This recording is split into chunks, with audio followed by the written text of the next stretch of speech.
Nazem Kadri is a bright spot on a Flames team that's been really struggling. He's about to celebrate a huge milestone. To speak to that, let's head to Calgary to bring in Salim Valji. Salim, 1,000 games.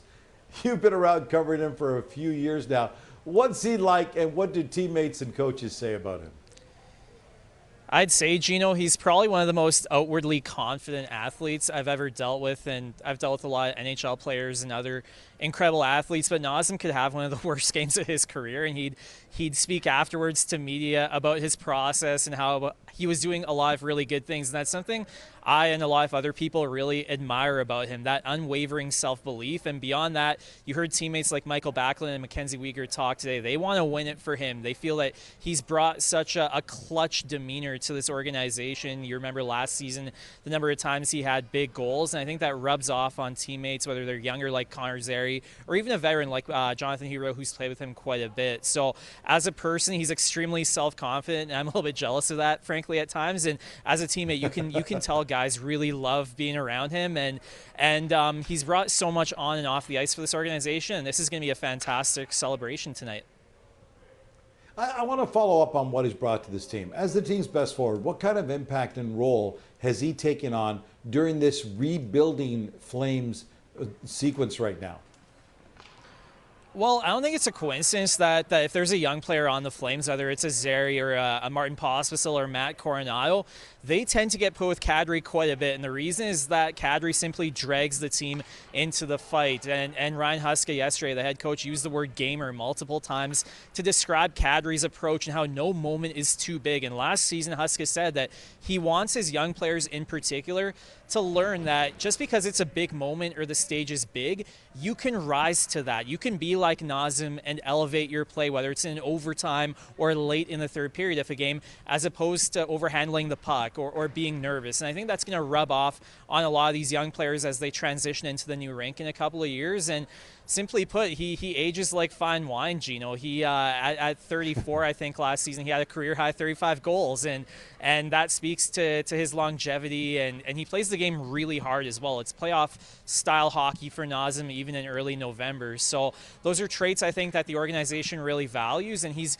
probably been better than expected in that regard. And I think they really feel like those young players in particular are going to learn the lessons of Nazem, and it'll have an impact well after he's moved on from this organization. You wrote a story on TSN.ca, and you actually spoke with a couple of people who've known Nazem since he was a kid in London, Ontario. What did they have to say about him? I think the word that came up often, Gino, is that he's still so humble and down to earth, that whenever he goes back, he's not a superstar. He's not a guy with a massive entourage or anything. He's just Nazem from London.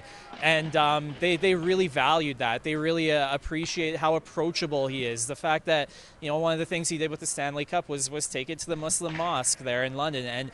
And that means a lot to them. And I think he serves as an inspiration. Mohamed Joma, who's an old family friend, told me that, hey, when we see Nazem walking the streets or scoring big goals or lifting the Stanley Cup, it really has a ripple effect across the community, whether it's London or even the Muslim community. And I think they just value how unchanged he is, how he's still Nazem from London. He's about to do something that so few people in NHL history have ever done, Gino, and yet he remains humble and down to earth and someone that's very approachable. And you don't always see that the case being with stars, right? Once they get a little bit have success, they sometimes become different people, whereas Nazem, I think, remains true to his roots. And both Mohamed Joma and one of his former coaches, John Calderozzi, said as such to me. Nazem's impact goes far beyond what he does on the ice. I've been fortunate enough to do some stuff with him for the Special Olympics. What can you say about his impact in the greater community? Well, like I mentioned, Gino, bringing the cup to the mosque was massive, and people have told me that was a watershed moment a couple of years ago. And even for me, Gino, as a Muslim, like last night I was joking with my mom, like, hey, your favorite player, I'm going to be writing a story about him tomorrow, so make sure you read it. Like, she doesn't know anything about hockey, but she knows about Nazem. And I remember being in high school and Nazem being on the Future Watch cover of the Hockey News. And I told my dad, and we looked at it, and that was a really cool moment for my dad and I. And I think others across the country and across the hockey world can share that. And I admire Nazem for leaning into that, because in at times it can be easy to be afraid of being a role model or maybe holding back, but Nazem's done the exact opposite, whether it was in London or even here in Calgary. I've heard he's been involved in the community as well. So for me as a Muslim, it's really cool to see him shine on this level, and 1,000 games is such an incredible accomplishment. And I give full credit to him because he could have gone about that multiple ways, but the fact that he's embraced his role as a role model, even at times, including yesterday, saying that he's far from perfect, but he's learned a lot, that speaks to me a lot about who he is as a person. And I think his impact on the game really, really continues to be big, and he'll have quite the legacy. And tonight is simply one part of it, but there's a lot of other parts as well.